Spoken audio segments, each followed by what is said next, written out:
কিন্তু বিশ্বনবী সালাম ফিরানোর পরে সর্বপ্রথম যে আওয়াজটা করতেন সেটা হচ্ছে আল্লাহু আকবার।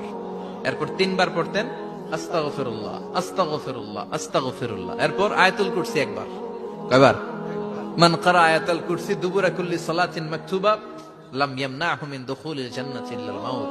প্রত্যেক ফরজ সালাতের পরে যে একবার আয়াতুল কুরসি পড়ে তার জান্নাতে ঢোকার ক্ষেত্রে আর কোনো বাধা থাকে না, একটা জিনিস ছাড়া, সেটা হচ্ছে মরণ। লোকটা মরে না, তাই জান্নাতে যায় না, মরলেই জান্নাতি। আল্লাহু আকবার। এরপরে 33 বার সুবহানাল্লাহ, 33 বার আলহামদুলিল্লাহ, 33 বার আল্লাহু আকবার। সবশেষে মিলাবেন লা ইলাহা ইল্লাল্লাহ ওয়াহদাহু লা শারীকা লা লাহুল মুলকু ওয়া লাহুল হামদু ওয়া হুয়া আলা কুল্লি শাইইন কাদির। এরপরে পড়তেন আল্লাহুম্মা আনতাস সালাম ওয়া মিনকাস সালাম তাবারাকতা ইয়া যাল জালালি ওয়াল ইকরাম।